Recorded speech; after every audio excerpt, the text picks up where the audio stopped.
Chapter 5. The two men ride to the inn of roads less traveled, the only public inn in town.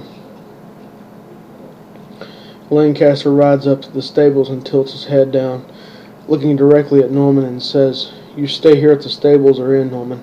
This mission is for me alone, and should things go terribly wrong, I left a note with all the information needed on the table in my tower." Norman realizes a severity he has not seen in the somewhat eccentric Lancaster before now. He replies with his hands around his chin, "So be it, wizard. Just don't be getting yourself killed. No dimensional magic unless you absolutely have to, like before. I can't have you going around casting dark sorcery. Do I make myself clear?" "Crystal," Lancaster said with a warm and subtle smile. Norman jumped off his horse and headed inside the inn, both wooden doors flapping away as he entered. The sound and rabble and music could be heard, as well as glasses being broken.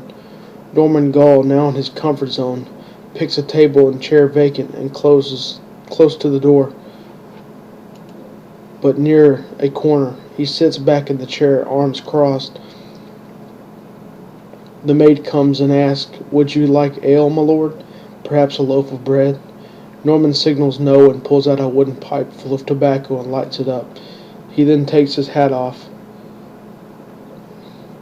his hair caked with sweat from the humid climate, looking up at the ceiling with his palms cupped behind his head and arms out. He worries about Lancaster. Even though he is an extremely powerful wizard, this place seems overwhelming to Norman. He then hears a hiss, like boiling tea, coming from somewhere on his person. He quickly checks his arms, the huge slits of his robe and coat revealing his wounds, exposing them to the inn. He stops all of a sudden and realizes it is coming from a tiny brown leather book in his coat pocket, another facet of his trade, but much less common. He pulls it out, looking for the rune that is activating in his tiny leather-bound book. He looks through, realizing how far back it is. A look of dread comes across him, and he slowly looks at the last page. It is void. He flips back to the page before it to reveal the glowing rune. Norman murmurs to himself, "This is very bad." The cautious Lancaster has made it to the entrance to Ebony Tower. Two black metal claws hanging by chains beside the door, acting as braziers or torches. By now it is night, just recently. All the buildings around the Ebony Tower are seemingly abandoned, and the night is humid and hot, the wind non-existent. He walks right in, braving the dark of the first floor. Before him appears a stair.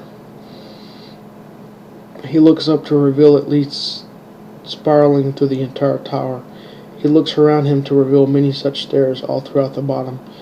He walks up the stairs to the second floor, revealing even more such stairs, in even more random places. There is a torch on the floor, still lit. "It is too dark," he whispers to himself. Torch in hand, he walks into the huge room, seeing bodies everywhere. The wizards and priests slaughtered, but there is no blood. Some have severe burn marks on places like the side of their faces, and others have limbs torn off with just some blood and mess around their bodies. Lancaster holds his torch up and frontwards to hear a deep vortex-sounding voice coming from the shadows of the corner where no corpses lie.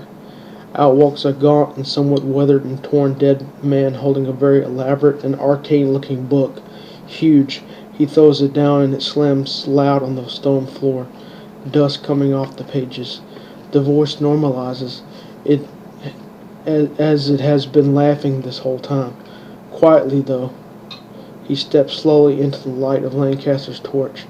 Lancaster realizes who it is, and his left hand slaps and stays on his left cheek, sliding down slowly.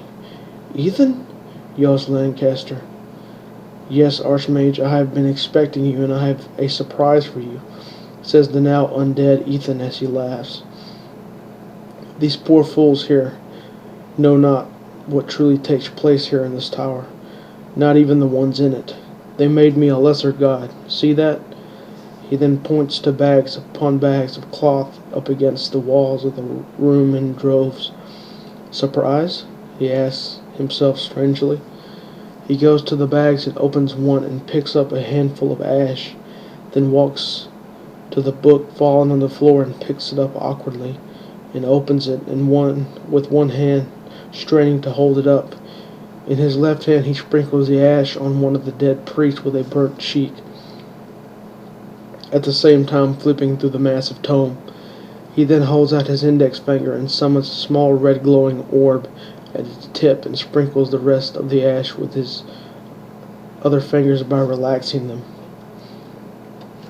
The priest comes back to life, contorting with teeth growing into fangs and intervals in his mouth, and his burnt flesh healing instantly, new flesh filling what's been burnt out. Making monstrous noises and howling, the vampire slithered up in the air like a bag in the wind. His fingernails extend to claws and he holds them forward. The red orb dissipates and he puts his hand down and turns to a new page. He heads back toward the shack. He heads back toward the sacks, looking back at Lancaster. Shall we continue? Lancaster grips his staff as it is on his back and inquires, "Is this what has become of you, Ethan? Some evil lich who only craves power and more power? You know I can fill your entire body with silver in an instant almost. This cannot end well for you." Ethan then cackled. "Maybe this won't for you either, old master." Lancaster throws down his staff and holds his right hand as to grip a sword, and a whip of liquid silver forms and wraps around his wrist, then at the end forms a blade. "Give me your best, Ethan. I can wait," says Lancaster. Ethan replied, "Are you sure? Go ahead and raise your abominations. I don't want an unfair advantage." Lancaster says and smirks. Ethan laughs maniacally and says, "Your arrogance will be your downfall, master." Norman, still in the inn, is starting to reconsider his promise to Lancaster. To yet another surprise, his book goes off again. This time he opens it, and it is on the first few pages. Even so, his worry is apparent. He feels too much foreboding, and gets up, dusting off his cloak-like robe, and running out. He runs toward the ebony tower, following its sight in the middle of the massive city. He knows something is terribly wrong, because vampires keep activating more and more of the same rune. Many things run through his mind. What if an army of evil is being spawned this very moment? He tries to pick up the pace, but slows down from fatigue, but doesn't stop running. He runs, people jumping out of his way and others being tossed aside. He makes it to the entrance and then stops, catching his breath. He peers in to see darkness and fears the worst. He then runs up the stairs to the second floor and trips over a body. He looks for a moment, then gets up and heads for Lancaster's torch. As he heads that way, he hears battle. He then hears Lancaster and Ethan fighting near the almost darkened corner, a mere dagger deflecting summoned silver spear blades. Piercing blows are the only thing to slow it down, Norman. Lancaster yells out, and he lunged his weapon into Ethan's shoulder. Ethan yelled in agonizing pain and grabbed the blade with his other arm, his hand burning and smoking, and he looked at Lancaster and smiled, his contentment apparent. He slowly removed the blade, then in a moment forced the blade into his heart. A blue light and black and blue steam came out of his body in cracks, and he then melted. Then in a sudden burst exploded all over Lancaster and Norman. Almost black blood everywhere. The vampires, also having free will, simply dispersed into the shadows of the tower, off to some unknown location, in some unknown, barely distinguishable form. The two picked themselves up and shook hands. Their business was concluded, and they now must go their own ways. The moon shines in from an opening at the top terrace of the tower, onto the large tome on the floor, the clouds obviously giving way to it. It begins to rain, and it trickles in little by little, falling on the stone stairs alone. Lancaster hands Norman the book and says, "Make sure this book is burned, Norman, and go to my tower and read the note on my table." "So this is goodbye, then?" Norman inquired. Lancaster gave a single nod and pointed to his staff. "Take it," he said, smiling, then tilting his head and crossing his arms. "I'm getting too old for this. Keep it safe, or at least take it to remember the adventures." Norman picks it up, wraps it up in cloth, and walks toward the stairs. "Norman, wait. Here are your credentials. They will get you out of this city safely." Lancaster utters, Norman takes them and folds them in his pocket, then finally walks away, off to his horse and back to the town of Lancaster.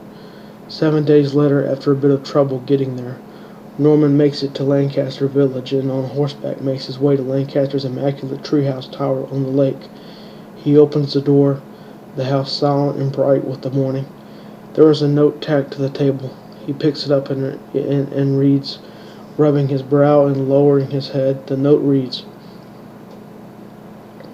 Norman Gall, I leave you my tower, and with it the village of Lancaster. In my tower you will find many priceless tomes and treasures, among other things. If you are reading this, it means one of two things. Either I have fallen in battle against Ethan, or I have decided to return to White Tower. Either way, it's all yours. Sell it, keep it. It doesn't matter to me. Your payment is all there and then some. This world needs a new hero. My people need one. The people of Ascadia need one. Your client and friend, Lancaster.